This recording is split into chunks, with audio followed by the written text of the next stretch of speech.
Hi friends, welcome back to my channel Arpita cooking and blogs. ಇದು ನೀವು ನೋಡ್ತಾ ಇರೋದು ಸ್ಟೇನ್ಲೆಸ್ ಸ್ಟೀಲ್ದು ಚಾಪಿಂಗ್ ಬೋರ್ಡು. ಇದನ್ನು ನೀವು ಈ ಥರ ಕಟ್ಟೆಗೆ ಇಲ್ಲಿ ನೋಡ್ಬೋದು, ಈ ಥರ ಇದೆ. ಇಲ್ಲಿ ನೋಡಿ, ಈ ಥರ ಇದೆ. ಜಸ್ಟ್ ಹಿಂಗೆ ಹಾಕ್ಕೊಂಡ್ರೆ ಆಗೋಯ್ತು, ಈಸಿಯಾಗೆ ಕಟ್ ಮಾಡ್ಬೋದು. ನಾನು ಎಲ್ಲ ಮುಂಚೆ ಮಣೆ ತಗೊತಾ ಇದ್ದೆ, ತೋರಿಸ್ತೀನಿ ತಡೀರಿ ಹಳೇದು. ಇಲ್ಲಿ ನೋಡಿ, ಇದು ನಾನು ಮುಂಚೆ ಉಪಯೋಗಿಸ್ತಿದ್ದು ತರಕಾರಿ ಹೆಚ್ಚಲಿಕ್ಕೆ ಮಣೆ. ಇದೆಲ್ಲ ಕಟ್ಕಟ್ಟಾಗಿದೆ ನೋಡಿ.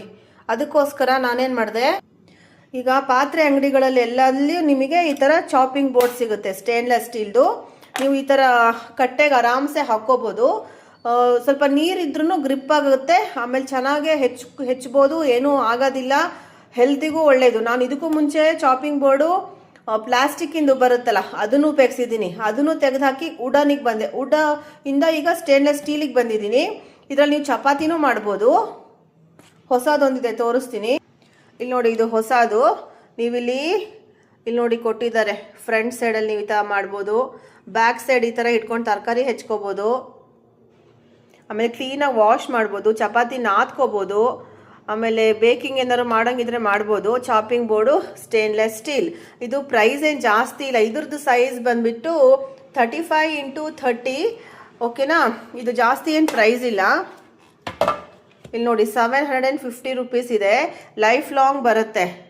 ಇಲ್ಲಿ ನೋಡಿ, ಈ ಥರದ್ದೆಲ್ಲ ಇರುತ್ತೆ ಚಾಪಿಂಗ್ ಬೋರ್ಡು. ನಾನಿವಾಗ ಸ್ಟೇನ್ಲೆಸ್ ಸ್ಟೀಲಿಗೆ ಬಂದಿದ್ದೀನಿ.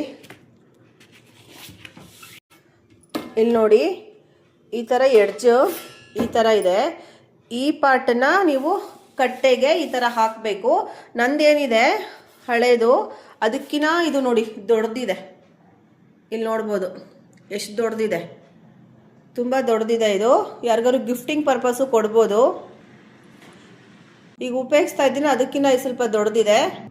ನೀವು ಆನ್ಲೈನಲ್ಲಿ ಚೆಕ್ ಮಾಡಿ ಸಹಿತ ತಗೋಬೋದು.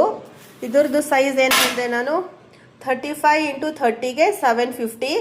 ಅವರು ಒಂದು 100 ರುಪೀಸ್ ಕಡಿಮೆ ಮಾಡಿಕೊಡ್ತಾರೆ MRPನ. ಚೆನ್ನಾಗಿರುತ್ತೆ ನೋಡಿ. ಇದು ಈ ಥರ ಕ್ಲೀನಾಗಿ ಕುತ್ಕೊಳುತ್ತೆ ಆರಾಮ್ಸೆ. ನೀವು ಇದರಲ್ಲಿ ತರಕಾರಿ ಹೆಚ್ಚಬೋದು, ಹಿಟ್ಟು ಕಲಿಸ್ಬೋದು, ಎಲ್ಲ ಮಾಡ್ಬೋದು. ಚೆನ್ನಾಗಿದೆ, ಆಲ್ ಪರ್ಪಸ್ಸು, ಏನೂ ಆಗಲ್ಲ. ಲೈಫ್ ಲಾಂಗ್ ಸ್ಟೇನ್ಲೆಸ್ ಸ್ಟೀಲ್ ಇದು. ಈ video like, share and subscribe ಮಾಡಿ.